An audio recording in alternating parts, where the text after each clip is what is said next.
You've probably heard this idea a million times. Printing more money automatically causes inflation. It just feels right, doesn't it? A simple case of cause and effect. But if that's the whole story, how do we explain those long stretches in history where a whole lot of money was created, but prices didn't spiral out of control? And you can see why this belief is so common. The logic seems really solid at first. If you suddenly have way more money floating around, but the amount of stuff to buy hasn't changed, well, it just seems like prices have to go up to balance things out. That's the core of the assumption. Well, the real answer is a bit more nuanced. It turns out it's not just about how much money there is.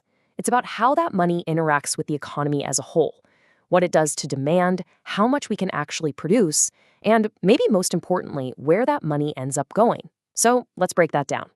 First, though, let's give this common assumption its due. It's a powerful idea for a reason, and it's built on a very basic concept of value. The thinking goes something like this. If the number of cars, computers, and coffees for sale stays the same, but everyone suddenly has more money to spend, then sellers can just charge more. Each dollar becomes a little less valuable, so prices go up.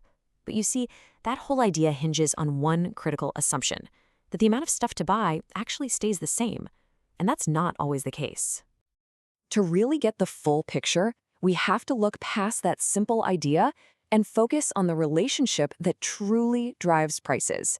And that's the balance between how much we're all spending and how much our economy can actually produce. And just so we're all on the same page, let's be really clear about what inflation is. We're not just talking about the price of one thing going up. It's a broad, sustained increase in prices across the board. And it's usually caused by a fundamental shift in that balance between spending and production. Here's a simple way to visualize it. Think of it like a scale. When the growth in our spending is matched by the growth in our ability to produce things, prices tend to stay stable. The scale is balanced.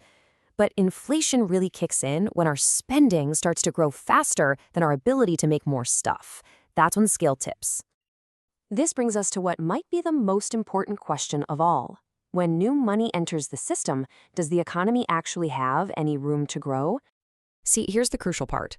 If an economy is already running at full steam, factories are humming 24/7, pretty much everyone has a job, then more money and more spending can't really create more stuff. There's just no extra capacity.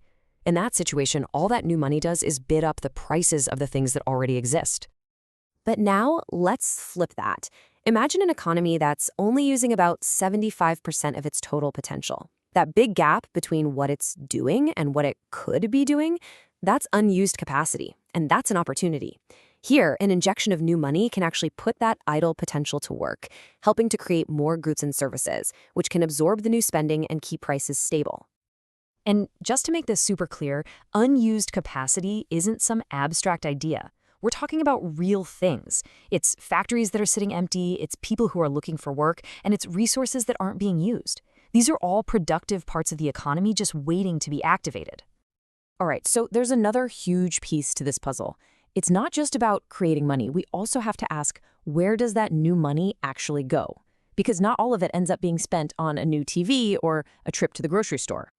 You see, when new money is created, it can take a lot of different paths. Sure, some of it might go to consumer spending, but a lot of it could also go into savings accounts or be used to pay down debt. A huge chunk might just stay inside the financial system itself, moving between banks. And if it's not being spent on goods and services, it's not pushing up their prices. This all ties in to a really important concept that economists call money velocity. It's a fancy term for a simple idea. How fast is money actually changing hands? You can have a ton of money in the system, but if it's all just sitting in bank accounts and not being spent, its velocity is low. And low velocity money doesn't create much inflationary pressure. So, as you can probably see by now, that simple line from printing money straight to inflation has a lot of twists and turns. Let's pull all these threads together to see the whole picture. So really, inflation isn't a single event. It's the result of several different forces interacting with each other. Yes, the money supply is a big one, but its impact is shaped by total demand, how much we're all spending, the economy's production capacity, and of course, money velocity, how fast that money is actually moving around. And that leaves us with this final, crucial takeaway. While creating more money can certainly contribute to inflation, it's very rarely the only cause. To really understand what's going on, you have to look beyond just the money supply and see the entire economic landscape. Thanks for joining us for this explainer.